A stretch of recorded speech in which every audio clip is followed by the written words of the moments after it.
Bem-vindos a mais um episódio do podcast Conversas com Saúde. Em Portugal, todos os anos são diagnosticados entre 7 a 9 mil novos casos de cancro da mama, mas apesar desta elevada incidência, a taxa de sobrevivência é cada vez maior devido aos avanços da medicina e ao diagnóstico precoce. Hoje tenho comigo para falar sobre este tema a doutora Teresa Santos, que é cirurgiã-geral e que tem dedicado os últimos anos da sua carreira ao tratamento cirúrgico desta patologia.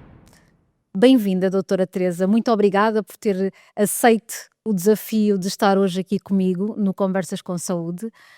O que é que a levou, dentro do âmbito da cirurgia geral, que é uma especialidade tão vasta, a dedicar-se ao tratamento cirúrgico da patologia da mama? Em primeiro lugar, eu quero agradecer o convite para estar hoje aqui consigo, falarmos sobre este tema, que eu tenho a certeza que vai chegar muito fundo a muitas pessoas que nos estão a ouvir. Muitas delas porque já passaram por isto, outras porque têm familiares que tiveram cancro da mama, portanto acho que vai ser espero que seja aqui uma conversa que seja bastante, digamos, produtiva para quem nos ouve. Bem, o que é que me levou optar por este tipo de patologia? Não foi nada em especial, digamos que foi até talvez um acaso. Ou seja, eu durante a minha formação, como interna de cirurgia geral, estive a estagiar no IPO do Porto durante um ano e nesse período em que lá estive eu dediquei muito à área da patologia da mama, e isso fez com que eu começasse a gostar, portanto de operar, de tratar esse tipo de doentes e portanto foi isso, não foi assim nada em especial. Mas foi se calhar um acaso que me levaram até esta patologia. Do ponto de vista humano, o que a marcou mais ao longo destes anos? Bem, aquilo que me marcou mais foram as pessoas, sem dúvida. Hum, a maneira como as pessoas conseguem, hum, transformar no sentido de passar por vezes de sentimentos de tanta dor e de tanto medo para depois conseguirem serem tão fortes. Conseguirem às vezes nós olhamos para o doente e estamos-lhe a dar notícia e dizemos: "Meu Deus, como é que esta senhora que está tão fragilizada à nossa frente vai conseguir levar esta empreitada", entre aspas, até ao fim. E elas depois surpreendem-nos, porque são pessoas com uma resiliência, com uma claro que no início têm medo, mas depois quando percebem que realmente o tratamento tem que ser feito, são grandes exemplos para nós. Além disso, também as famílias, a maneira como as famílias apoiam as doentes. As famílias são bonitas porque toda a gente se preocupa uns com os outros dentro da família, não é? E portanto este lado humano foi um lado que a mim que me surpreende ainda hoje, e que eu acho que é realmente muito, muito importante para as pacientes que têm cancros na mama, não é?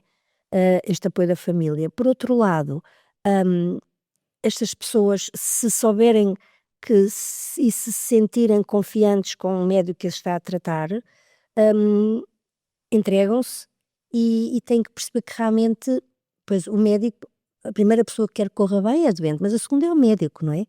Portanto, toda esta rede de, digamos, de sentimentos foi realmente uma, uma faceta muito interessante na patologia do cancro da mama. Qual é, a realidade do câncer da mama em Portugal, não é? Temos cada vez, mais casos, mais mulheres Sim, jovens. sim, é verdade que o cancro de mama, tal como disse no início, cada vez mais tem, aumentado o número de casos, habitualmente, conforme disse, é mais ou menos à volta de 8 mil novos casos por ano, não é? Hum, é também verdade, e os dados dos registros oncológicos, mostram que há cada vez mais cancro de mama em mulheres mais jovens, ou seja, habitualmente o cancro de mama aparece mais na pós-menopausa, a partir dos 50 anos, mas os registros têm mostrado que o número de casos, em mulheres com menos de 45 anos e até com menos de 40 anos, de facto, tem aumentado. E nós também notamos isso no nosso dia a dia no hospital. As razões, não há nenhuma razão específica, não é? Não podemos dizer que é esta ou aquela razão em específico. Eu penso que é aqui uma combinação de, no fundo, do estilo de vida que as pessoas hoje em dia têm, com as suas características genéticas que já, não é, que já transportam em si. Os cancros da mama das mulheres mais jovens são de facto cancros mais agressivos, não é? Até porque essas mulheres com menos de 50 anos, agora com menos de 45, não estão incluídas nos programas de rastreio, não é? E esses foram realmente, é realmente a chave da detecção, precoce, deste tipo de patologia. Em termos nacionais, o rastreio está preconizado a partir de que idade? Bem, o rastreio em Portugal é um rastreio, regional e de base populacional, isto é, nós temos um rastreio, na zona norte, na zona centro e na zona sul. No início, o rastreio era, dirigido a mulheres com mais de 50 anos, entre os 50 e os 70. Hum, a quem é que é dedicado o rastreio? O rastreio é dedicado àquelas mulheres que estão em casa a fazer o seu dia a dia, de repente recebem uma carta para dizer, apresente-se no centro de saúde para fazer uma mamografia, portanto, ou seja, são doentes assintomáticas, não é? Hum, o que é que tem acontecido ultimamente? E penso que foi agora há um ano mais ou menos que se decidiu, que é diminuir a idade das mulheres, portanto, a serem convocadas para o rastreio, exatamente porque se verificou que há um aumento da incidência do cancro nessa faixa etária, não é? Hum, o rastreio, não sei se só para as pessoas ficarem a saber, é feito apenas com uma, um exame, que é uma mamografia, é feito de 2 em 2 anos. Depois é feita uma dupla, leitura cega dessa imagem.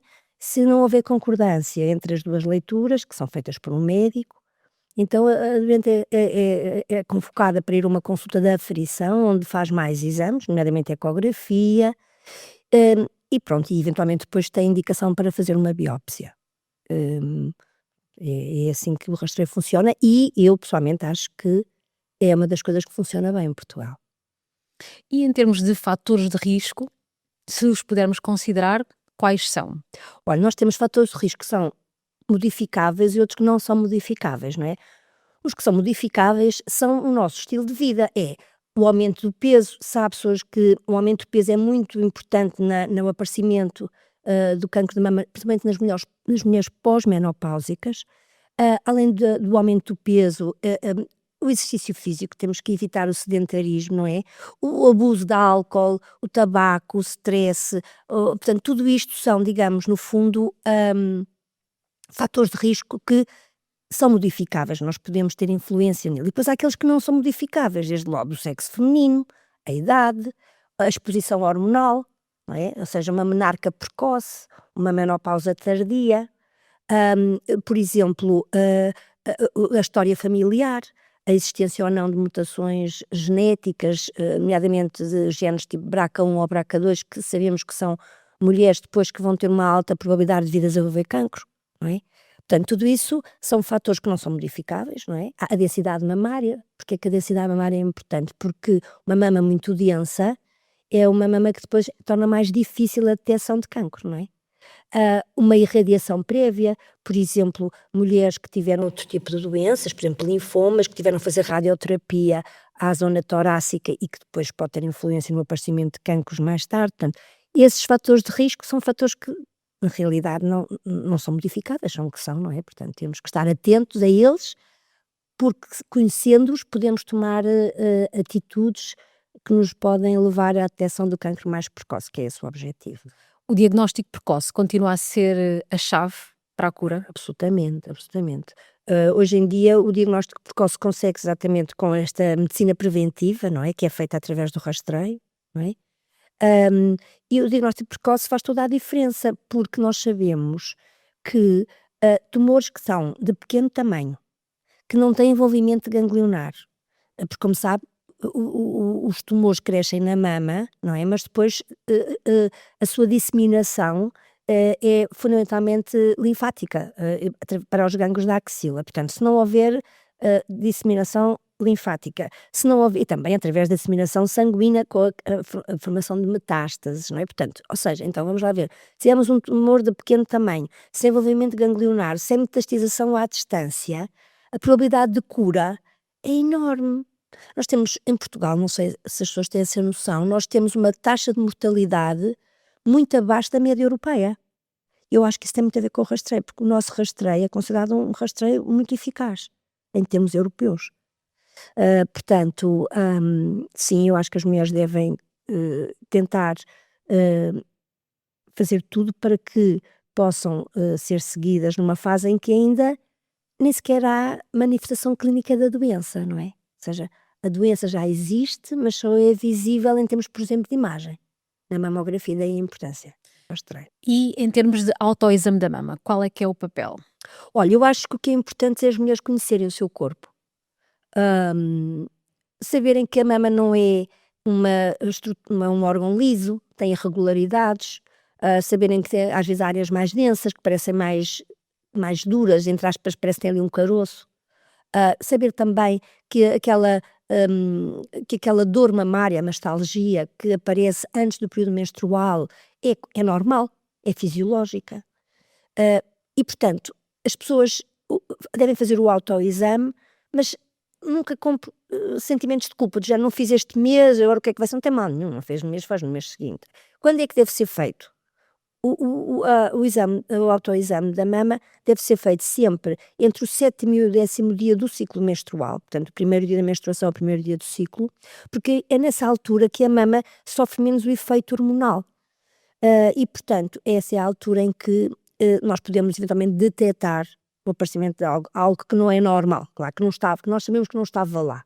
Então, o que é importante fazer? Olha, é importante, por exemplo, pôr-se em frente a um espelho, levantar os braços, ver se há alteração no contorno da mama, ver se há alguma coisa que repuxa a mama para dentro ou que faz saliência para fora, olhar para a areola e para o mamilo e ver se existem, por exemplo, alterações que podem parecer, por exemplo, eczemas, mas que às vezes não são eczemas, são o aparecimento de uma doença que é a doença de Paget, que é uma doença, que está incluída nos carcinomas, portanto, de iniciais da mama. Outra coisa que é importante ver se há retração do mamilo e da areola, se há escorrências, ou seja, um corrimento mamilar e as suas características, se tem sangue ou se é assim, tipo uma lágrima, deve fazer com que devam recorrer ao médico. Já aqueles corrimentos, por exemplo, esverdeado, acastanhado, amarelado, esses muitas vezes já têm a ver com a dilatação dos ductos mamários, os galactófaros, portanto já não são já não existem tanta, digamos, atenção, mas de qualquer modo são uma razão para ir ao médico, para perceber o que é que efetivamente se passa. Portanto, esses sinais eu acho que são os mais importantes. Há uma idade ideal para iniciar o rastreio? Porque uma coisa é o programa nacional, outra coisa é a condição de cada mulher. Sim. Sabe que atualmente aquilo que se pretende é que o rastreio seja um rastreio personalizado. O que é o rastreio personalizado? No fundo é atualmente o que é que acontece? Duas mulheres da mesma idade fazem o mesmo tipo de rastreio, mas essas mulheres podem ter riscos individuais diferentes. Portanto, o que se pretende no futuro é que as mulheres façam o seu rastreio de acordo com o seu risco individual. Vamos lá ver, se temos uma mulher que tem uma história familiar pesada, ou se tem, portanto, fatores de risco, daqueles que estivemos a comentar, uma menorca precoce. Não, outra coisa importante também, um fator de risco, é as mulheres que têm um primeiro filho tardiamente, ou que nunca tiveram filhos, que nunca amamentaram. Portanto, essas mulheres, se calhar, têm indicação para fazer um rastreio com início mais cedo, se calhar não de 2 em 2 anos, mas anualmente, e se calhar não com mamografia, se for uma mama muito densa, mas se calhar com tomografia, com ressonância, porque é um exame que é independente da densidade mamária. Portanto, o rastreio deve ser de facto, para essa a tendência que se pretende é que seja um rastreio personalizado. E com isso o que é que se pretende também? Diminuir o número de exames, diminuir o número de biópsias, diminuir o número de falsos positivos, é esse o objetivo. O que é que acontece emocionalmente quando uma mulher recebe o diagnóstico de câncer da mama e vai ter consigo com um diagnóstico que é pesado e que vai ter que avançar para um tratamento cirúrgico? Olha, as mulheres, quando chegam, muitas vezes sou eu que dou notícia, digamos, a grande maioria das vezes, digo sempre com verdade, nunca escondo. Depende, às vezes, vamos lá ver, há situações muito peculiares. Estamos a falar da situação de uma senhora idosa que vai com a filha, que a filha até antes de entrar me pede e me diz: olha, não diga nada à minha mãe. Enfim, são pessoas que muitas vezes nessas situações eu não digo a verdade toda. Digo: "Olha, se eu tenho aqui um tumorzinho e tal", mas nunca emprego a palavra cancro da mama. Nas outras pessoas sim, eu digo a verdade, mas digo nunca tiro a luz do fundo do túnel, nunca. Tento sempre meter-me na posição dessas pessoas, porque, assim, quando nós temos a capacidade, nós médicos, de nos levantarmos da nossa cadeira e darmos a volta à mesa, nos sentarmos na cadeira da doente, muda tudo. E essa é a capacidade que eu acho que é importante termos. Portanto, o que é que eu encontro? Sempre pessoas muito fragilizadas, com medo.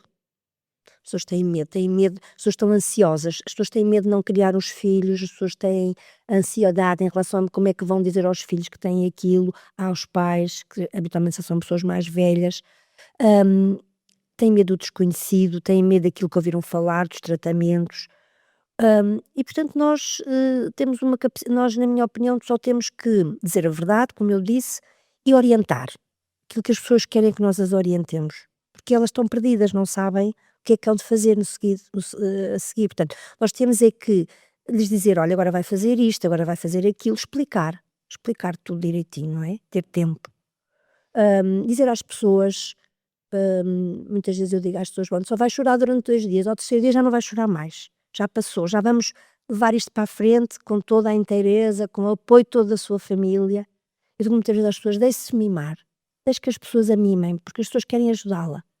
Não se feche no seu buraco, não fique a chorar sozinha, isso não é bom para si". E digo-te muitas vezes eu digo assim: "Olha, quando à noite estiver na cama, deitada e tiver toda a gente a dormir lá em casa, pense que não está só, nós estamos aqui para ajudar, nós, equipa médica, de enfermagem, nós estamos aqui para isso". Isso eu acho que é importante. A doutora foi treinada numa especialidade que é altamente técnica, que é cirúrgica, mas esta patologia exige-lhe a vertente mais humana do ser médico. Absolutamente. Eu acho que no outro dia tive uma colega minha que me perguntava, qual é que acha que são as 3 características que um médico deve ter? E eu disse: "Olha, eu acho que para mim as mais importantes, além das capacidades científicas, como é, e técnicas, acho que é a humildade, a resiliência e a empatia. E estas 3 qualidades eu acho que qualquer médico tem que ter. Claro que nós temos que ter a capacidade de ouvir, mas também temos que saber não nos envolvermos com os doentes, não é? Sob pena também depois não conseguimos ser isentos nas nossas atitudes que tomamos, não é? Nós não estamos ali para chorar com os doentes, estamos ali, não é, para de facto os orientar. E eu acho que isso é o mais, e habitualmente, quando as pessoas percebem que nós temos disponibilidade para elas, que estamos ali para as ajudar, as pessoas sentem um enorme conforto. Isso Neste é muito tipo de importante. patologia, o papel da família, é fundamental. Esta rede de apoio, porque no fundo não é só a mulher que adoece, não é? Há Sim, aqui as famílias, eu acho que é fundamental. Infelizmente já tive situações de pessoas que me apareceram durante todas as consultas sozinhas, sem ninguém. Mas é uma coisa bastante dolorosa. Mas não, isso não é o habitual. O habitual são as pessoas aparecerem, os maridos, os companheiros, enfim, os filhos, os pais, tudo. É muito bonito, não é? As famílias são bonitas, não é? Toda a gente se preocupa uns com os outros. As doentes estão preocupadas em dizer aos filhos e aos maridos, os maridos estão preocupados com elas, e é isso que faz com que depois as pessoas se sintam muito acompanhadas, não é? E porque, repare, não é só o apoio a nível emocional, também é o apoio do dia a dia, da vida do dia a dia, não é? Quem é que toma conta dos filhos, quem é que as acompanha aos tratamentos, quem é que. Tudo, não é? E essas coisas são todas importantes, não é? Portanto, sim, a rede familiar, na minha opinião, é determinante no sucesso do tratamento. muitas vezes para tratar este cancro estamos a falar de uma cirurgia da mama que é agressiva do ponto de vista físico para a mulher. Estamos a falar, de uma mastectomia, não é? Pode explicar para quem nos está a ver e a ouvir o que é que isso implica, a realização de uma Sim, mastectomia? então é assim, hum, a mastectomia consiste na retirada da glândula mamária, não é? E por vezes, conforme as necessidades, também há necessidade de retirar os gânglios da axila. Pronto. Hum, o que é que acontece? Atualmente, o tratamento do cancro de mama, o gold standard é a cirurgia conservadora. Mas há situações em que não é possível conservar a mama. Quais são? Olha, tumores, quando a relação entre o tumor e a mama não é favorável, ou seja, estamos a falar de uma situação em que temos uma mulher com uma mama pequena com um tumor grande, é impossível. Sempre que nós temos que tirar mais de 20% do volume da mama para retirar o tumor, o resultado final é mau. Então, nessas situações é melhor retirar a mama do que ficar uma mama muito deformada, porque não existe volume, por exemplo, não é? Outras situações, quando o tumor se manifesta não por um nódulo único, mas por vários nódulos ao longo de toda a mama, então aí também é necessário retirar a mama toda. Quando, por exemplo, já houve uma radiação prévia, estou a falar, por exemplo, de doentes que já irradiaram o tórax, como eu disse há pouco, por outro tipo de doenças, ou que já tiveram um cancro de mama e agora têm uma recidiva e que já fizeram radioterapia e, portanto, não podemos manter a mama, então é a necessidade de fazer a mastectomia. Portanto, nessas situações, sim, é necessário retirar a mama toda, não é? Mas como lhe digo, esse não é atualmente o tratamento recomendado, ou se quisermos o gold standard, digamos que são mais as exceções, não é? A reconstrução da mama é aqui uma possibilidade, de dar à mulher novamente a imagem que tinha antes da cirurgia e do diagnóstico de cancro. As suas doentes, falam logo nisso? É a doutora Teresa que aconselha a reconstrução? Como é que se processa? Sim. Olha, eu há bocado não comentei que, eu fiz um mestrado no ano 2000 em Barcelona durante 2 anos de patologia mamária e isso foi um ponto de viragem na minha abordagem deste tema, das doentes com cancro da mama. E o que eu aprendi nesse estudos que eu fiz durante 2 anos, foi que a reconstrução mamária faz parte do tratamento do cancro da mama. Aliás, as normas de orientação clínica em Portugal dizem exatamente isso. Portanto, nós devemos oferecer a todas as mulheres, quando é possível, uma reconstrução mamária. E a reconstrução mamária pode ser imediata ou pode ser diferida. Ela é imediata quando nós, no mesmo ato cirúrgico, retiramos a mama e colocamos logo um expansor ou uma prótese. E será diferida quando nós fazemos uma cirurgia e só passado alguns meses é que nós fazemos a reconstrução mamária. Pronto. O que é que acontece? A reconstrução mamária não é uma cirurgia só, é um processo, não é? Muitas vezes exige a colocação de um expansor, outras vezes, e que depois tem que ser retirada e colocada uma prótese. Atualmente fazem-se, sempre que se propõe a reconstrução e que há, portanto, condições para isso, o que se fazem são agora um tipo de cirurgia que se chamam as cirurgias, as mastectomias poupadoras de pele ou poupadoras da areola e do mamilo, em que basicamente consiste em retirar a glândula mamária e depois, no mesmo tempo cirúrgico, ou seja, conservando a pele e a areola e o mamilo por vezes, e depois, então, preencher esse espaço onde estava a glândula com uma prótese ou com um expansor. E sim, hoje em dia deve-se sempre oferecer essa possibilidade, desde que possível. Claro, há situações em que não é possível. Pronto, sei lá, por exemplo, estou-me a lembrar às vezes de doentes que têm uma grande carga tumoral e que é preciso fazer radioterapia, e às vezes a radioterapia pode depois levar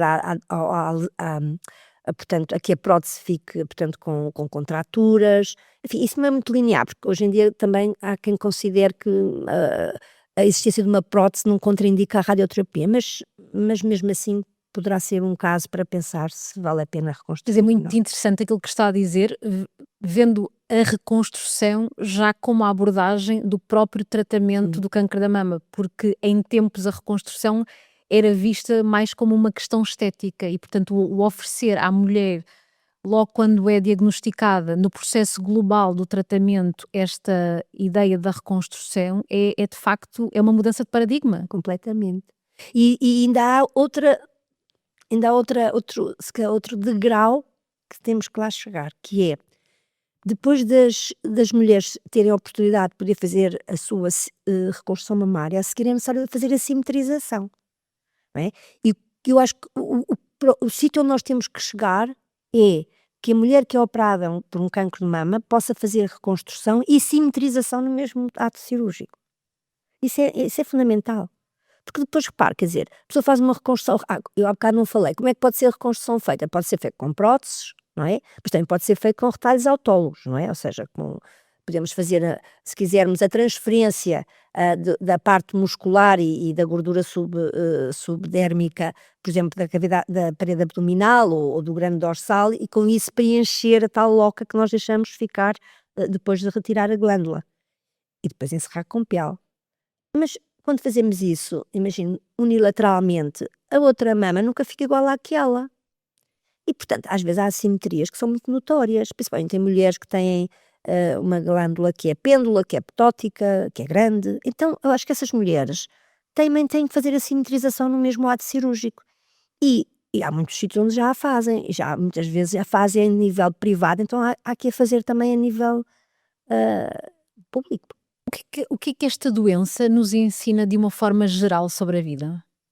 Olha, eu acho que nos ensina muitas coisas. A mim ensinou muitas coisas e eu felizmente nunca tive nenhuma situação dessas, mas, é preciso termos tempo para nós, é preciso valorizar as coisas simples do dia a dia, hum, as conversas com os amigos, nosso dia a dia com a família, hum, porque muitas vezes nós, esquecemos de nós próprias, não é?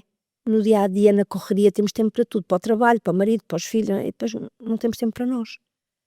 Não temos tempo para ir ao médico, não temos tempo para cuidar de nós.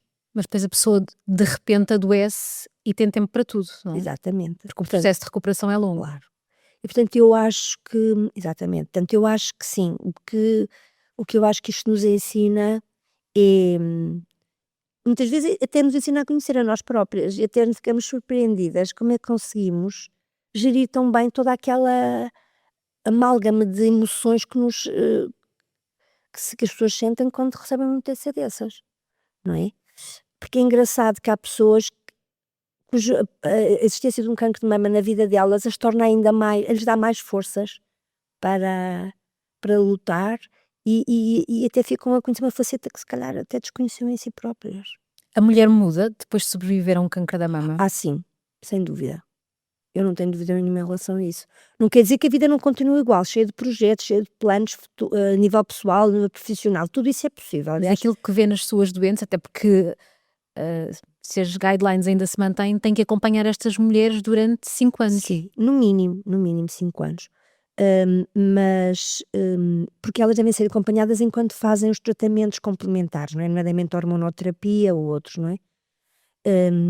Mas sim, o que eu acho que muda nelas é, o que é importante que elas muitas vezes, vamos lá ver, quando tudo corre linearmente, eu acho que as pessoas vivem muito bem depois. Eu costumo dizer às doentes: "A senhora hoje quando dou notícia eu digo, eu ainda não encontrei, ainda não tenho a capacidade de lhe dizer que a sua vida depois vai continuar bem".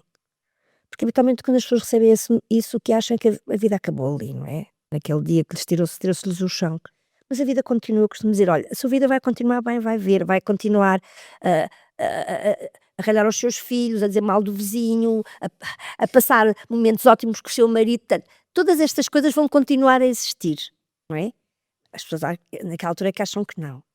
Mas depois, conforme o tempo vai passando, as pessoas vão ganhando uma confiança enorme e vão sentindo sempre que e hoje é verdade que hoje, e cada vez mais, a doença da mama, a cancro da mama vai ser uma doença crónica e as pessoas vão viver com ela. Sim, até porque com o aumento da esperança média de vida, que é cada vez maior, Claro. vamos ter que nos habituar ao facto de determinadas patologias, e nomeadamente estas, haver um aumento da incidência, não é? Exatamente. E as pessoas com aumento e também com cada vez diagnosticadas mais precocemente, com fármacos cada vez mais dirigidos. Tudo isto vai fazer com que o cancro seja mais detectado precocemente e, portanto, com tratamentos mais dirigidos, ou seja, com melhores resultados, as pessoas vão viver, se calhar, a sua vida toda que tinham que viver. O que é que aprendeu sobre si própria ao tratar estas mulheres? Olha, aprendi muitas coisas. Aprendi primeiro a respeitar as vontades das pessoas. Às vezes até coisas que eu não estou no início muito de acordo, mas nós temos que respeitar, não é? E portanto aprendi isso, aprendi também com o sofrimento dos outros, aprendi também a valorizar as coisas, as pequenas coisas da minha vida, não é? Hum, E isso também acho que é muito importante. Aprendi a ouvir, às vezes as pessoas não ouvem, hum, aprendi a apoiar e, e são estas minhas doenças que me fazem. Eu acho que tenho, eu tenho um bocadinho de dificuldade em explicar isto, mas eu acho que tenho uma missão. E esta minha missão é ajudar quem me procura. Claro que eu não vou ajudar toda a gente, mas quem me procura eu sinto obrigação de ajudar, de orientar, de apoiar.